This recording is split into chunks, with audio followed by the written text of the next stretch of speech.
What's up, Ocean? You got Matt here, and today I'm bringing you a guide on how to use Tinkaton in competitive Pokemon. This thing has a massive hammer and a really tiny attack stat, but here you're going to find out exactly how to use this monstrosity. So guys, if you're excited, then do me a favor and leave a like on the video. We're aiming for 75 likes on today's content. Be sure to comment your thoughts on Tinkaton down in the comments below, as well as which Pokemon you want to see next, and you might just win the comment of the day and appear right over here on the screen. And of course, guys, subscribe to the channel. We are on the road to 3,000 subscribers. We're getting super close, less than 100 away. So do me a favor, hit the sub button and help us reach our end of year goal. Let's go ahead and jump on into it. Starting off with Tinkaton's stats, they are really weird and not at all impressive compared to what we expected them to be. It has 85 base HP, 75 attack, 77 defense is fine, 70 special attack, sure, why not? 105 special defense, cool, we'll take it. And then 94 speed is really solid overall for a total of 506.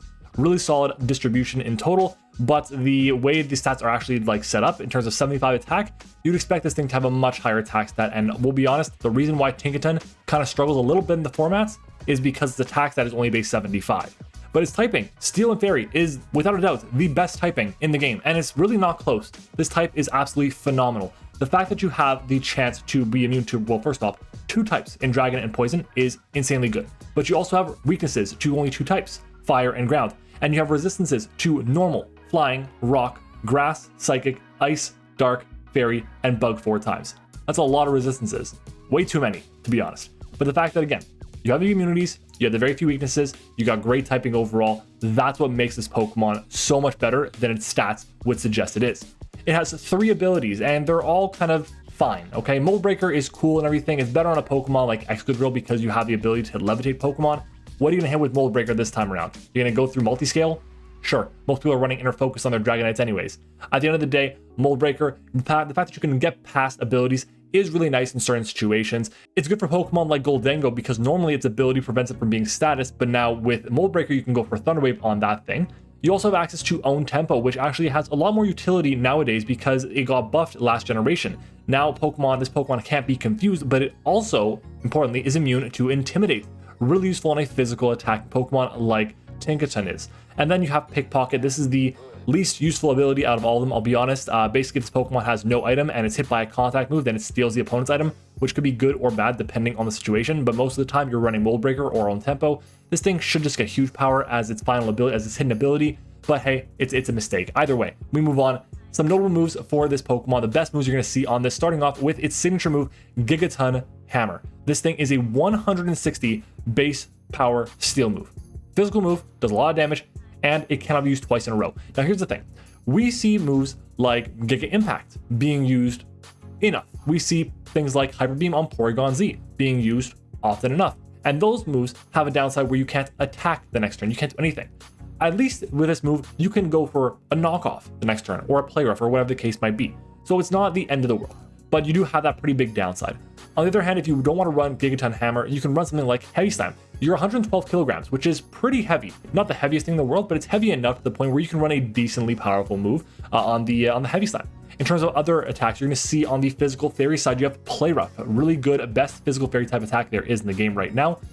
Maybe Spear Break, we'll see. But then you also have on the special side, Drainicus, which could be good depending on if you want to run a special set. You may not want to because it has like 5 special moves in total and that's it. So Drainicus is an option, but not a good one. Then you have Foul Play, which can be really good on support sets. This thing, again, has really good special defense. You don't always have to run an offensive set. You can run a more Spadef set and be very bulky, and Foul Play could do good damage on a lot of Pokemon. Also, fantastically, you have Knockoff. There are so few Pokemon this generation that get Knockoff, and Tinkaton being one of them is amazing. It's a really big deal that this thing gets access to that move, so we'll definitely take it. Then you have access to Rock Slide, which is really good in VGC, and Stone Edge for singles for a bit more damage. In general, these moves are fantastic and give you really useful coverage options against Pokemon that would normally resist your stab options. Then you have Fake Out. Now, Fake Out obviously has a lot of use in VGC, very little use in singles, but Fake Out being a move that this Pokemon gets just adds to the utility that it has, and it gets a lot of really good doubles moves, including Bulldoze. Bulldoze being a ground move that is solid because you're able to hit the 2 types that resist your stabs, being fire and steel types. So you get good damage off against those things. You weaken their speed stat as well, which is really useful on top of that. You also have access to Terra Blast. Terra Blast is a big deal on this Pokemon since its coverage is not the best. And you also have Ice Spinner for decent fairy or ice type coverage rather. But most of the time you're going to want to click your Play Rough instead of your Ice Spinner. Moving on though to some support moves, you have access to Stealth Rock. Really, really amazing this thing is Stealth Rocks. Again, it makes it kind of like a more amped up version of Mawile because of that. You also have Thunder Wave, really solid way to speed control the game. And then with the Mold Breaker, you can Thunder Wave Pokemon like Goldengo, like I mentioned earlier. You also have Encore to stop things from setting up, or I guess keep them into setting up if they're slow. You have Helping Hand for doubles, that's really solid. Again, not always going to run this, and there are better options for it, but Helping Hand, having that option is nice. And then finally, you have Light Screen and Reflect. Having both screens is really useful in most forms of competitive Pokemon. Just having that option could allow a lot more flexibility in your team. Now for some teammates, what Pokemon pair really well with Tinkaton? Starting off with, I think, the best one, it's going to be Hydreigon. Now Hydreigon, first of all, in VGC it is running house. It is one of the best Pokemon, if not the best Pokemon in the entire format, which is crazy to think about. This Pokemon is a ground immunity, huge, and it's also a fire resist. So it covers both the weaknesses of Tinkaton, which is huge. And it's also a fantastic offensive breaker and a really good Pokemon to take advantage of the Terastalizing mechanic. If you're going to go with Terra Steel, then you're resisting the fairy type attacks. You still have your immunity to ground because of Levitate, and then you can help break with the Tinkaton with powerful Terra Blast Steels rather, on the Hydreigon. So they pair really well together in that sense. Then there's Salamence, another dragon type that is immune to ground type attacks. You're going to notice a trend here. A lot of these Pokemon pair very well with the Tinkaton. You think of it like Mawile, and think of it like Mega Mawile, and of course Magearna. A lot of these Pokemon pair well with those as well. So Salamence, again, ground immunity, resists fire, really nice, but it also, instead of having as good of an offensive breaker as Hydreigon is, it gets recovery, which is a really big deal in my opinion. Then we have Pelipper. Now, I'm not the biggest advocate for Rain. Pelipper used to be a Pokemon I drafted a lot in draft leagues, but I'll be honest, Pelipper now is really good because it is able to, number one, be an immunity to ground type attacks, and the biggest answers to Pokemon that are going to be taking the Fairy and Steel type attacks are going to be Steel and Fire types, and Rain just destroys them. So having access to a Pokemon like Barraskewda on your team, or a Pokemon that's able to really take advantage of the weather, is a really good combination. So Pelipper with any Rain Sweeper is a good combination to have with Tinkaton. It also provides speed support, kind of, in the form of the Rain. It also gets Tailwind as well, which can be good for your Tinkaton if you're running like a Bandit set. Then we have Great Tusk. I like this Pokemon a lot because, number one, it shares no weakness with Tinkaton, but on top of that, it destroys the fires and the steel types that are going to come in on this Pokemon. The fact that it's one of the best ground types in the game is a really big deal. It's fast, it's offensive, it does a lot of good work for a lot of different teams. Then we have Dugtrio. Now this is only in formats that allow Arena Trap. If Arena Trap is not allowed, then this Pokemon, forget about it. Even in VGC, honestly, you're probably better off going with something else because there's not as much switching going on as in VGC as there would be in singles. But if you can trap, you can get rid of those steel types and those fire types, and then Tinkaton can do a lot more work. Then you have Slowking. Why Slowking? Well, I think that getting into Tinkaton freely, especially if you're an offensive set with Life Orb or Choice Band, even Metal Coat to an extent, then Chilly Reception is really nice. It basically teleports, but not. It gets the Snowstorm up, which is nice, but the most important thing is it's a very slow pivoting move, so it's really useful to get into Tinkaton freely and start breaking that way. Then we have Oranguru. Now this is obviously a doubles pick for solely Instruct. That's the only reason why.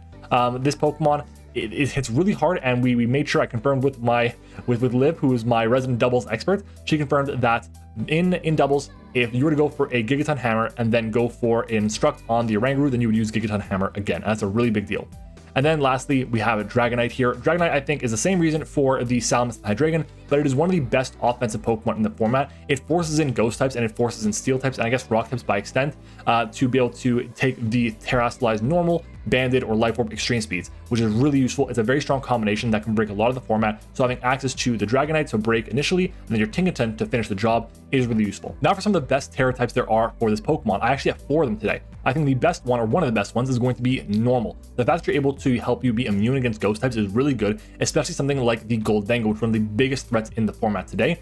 Having that on a specially defensive set is really, really nice. Then we have the Terra type Water, which is great to deal with Pokemon like Chi-Yu, the really offensive fire type in the format. Again, really good on more defensive sets in my mind. It could work offensively if you're really expecting fire types to be in the format, and then you can Terra Blast into fire, or Terra Blast Water into fire type Pokemon. I then think Steel makes a lot of sense because it boosts your Gigaton Hammer by a hell of a lot of damage and is really good on more offensive sets. And then I do think, as a quick aside, I'll give an honorable mention to the Electric type. I think Electric in general is good because there's certain Pokemon like Waters and Flyings that are going to be resisting a lot of your attacks, and having access to Electric to be able to break through them is really useful in a lot of situations.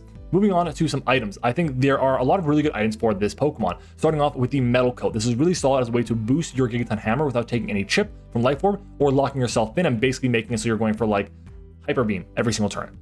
with a choice band. So yeah, I like that move of this item a lot. Moving on, there is the leftovers, really solid on more specially defensive sets. Of course, makes a lot of sense. You're recovering back your HP, which is not very much.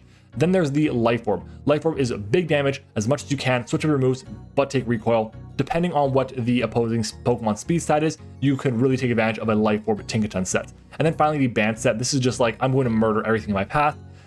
Just be careful. Just be very careful with the Tinkaton if you're doing this, because you don't want to be locked into Tinkaton Hammer and then not be able to attack the next turn. You could just end the game. Like if someone brings in like a Dragon Dance Haxorus, then the game could just be over right there. So be careful about that. Now let's talk about some movesets that you can use for Tinkaton in your next competitive battle. Starting off with a VGC set for doubles, we're looking at a Tinkaton set that is a little bit funky with the metal coat here. I try to bring at least one EV spread that's not just a standard 252 with every single time I do these, but there are a lot of work to create the most efficient ones. So you have to go into the damage calc and see what you can find. But this set here, we have 196 HP, 204 attack, 28 defense, 20 special defense, and 60 speed with a jolly nature.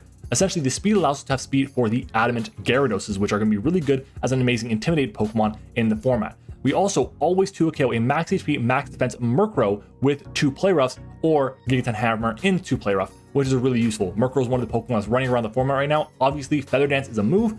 Just be aware that you can get them on the Switch, and that can be really useful as well. This also allows you to take an Adamant Scarf Paladin's Wave Crash from full as well, and hit it with a big time damage from the knockoff, or even the Play Rough if you'd like, and get a chance to lower that Pokemon's attack stat. The knockoff also gets rid of the Scarf, which would be really useful. Next up, we have a Life Orb set here. This is for singles. We're looking at the Electric Terra type here to break waters and flying types. We are running Adamant Nature with the Life Orb, as I mentioned, with Tinkaton Hammer, Knockoff, Play Rough, and Terra Blast Electric. Really solid here to break as much as possible. We then have a specially defensive set here with the leftovers, Mold Breaker Thunderwave. This is the first time we're going to run Mold Breaker on this Pokemon. And I believe actually, no, never mind, second time. I had Mold Breaker on the previous set. Mold Breaker on this Pokemon is fantastic, so you can get past the Goldengo's good as gold and hit it with the Thunderwaves. Really nice. On top of that, you have Stealth Rocks, Tinkaton Hammer, and Knockoff for support. A really good moveset here with Terra normal to deal with those ghost type Pokemon. And then finally, we have a choice band set here.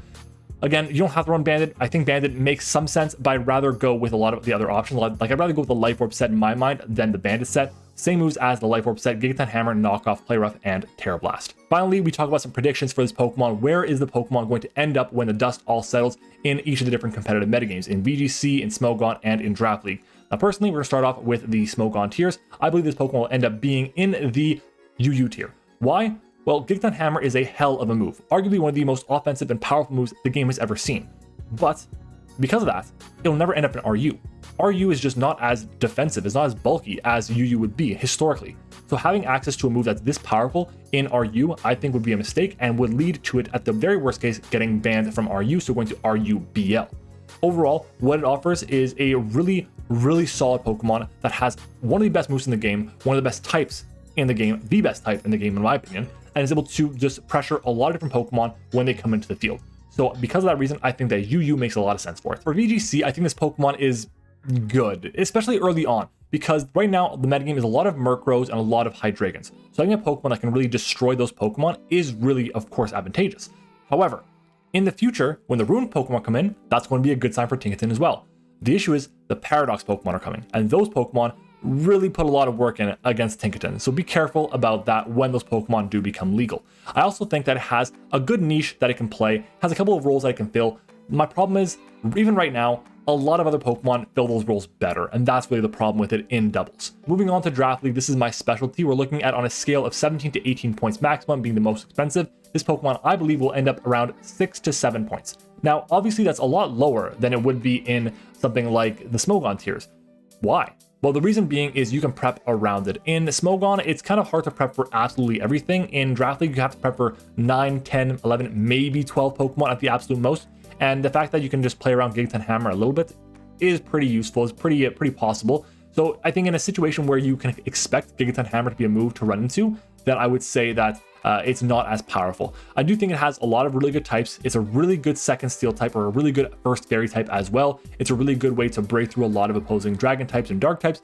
However, there's just better options available most of the time, and in limited formats like Draft League, we don't have access to the entire pool of Pokemon. It's going to have a lot of limitations, but more offensive sets are going to prevail. And that's all I've got for you guys today on Tinkaton. This thing, again, massive hammer, but a little underwhelming. So if you guys enjoyed this video, then do me a favor and leave a like on the video and help us reach our like goal of 75 likes. Make sure to comment your thoughts on Tinkaton down in the comments below, as well as give me suggestions for future Pokemon you want to see covered on this guide. I'm covering every single Pokemon released in Scarlet and Violet. I would really appreciate you guys giving me your input to see what you want to see covered next. Of course, you have a chance as well by commenting to be named the winner of the comment of the day. So make sure to let me know if you've won the comment of the day already as well. And finally, guys, subscribe to the channel as well. We're on the road to 3,000 subscribers, and we're hoping to get there by the end of the year. We're less than 100 away. Hopefully we can get there before we close out 2022. I also want to give a big thank you to our YouTube channel members. Their support is absolutely incredible. They went the extra mile by supporting the channel financially. If you want to do the same, make sure to click the join button on the screen and in the description. So shout out to our level 1s, which are Liv, Eric, Zeke, Texas Man. Our level 2 is Tone, and our level 3 is Sully.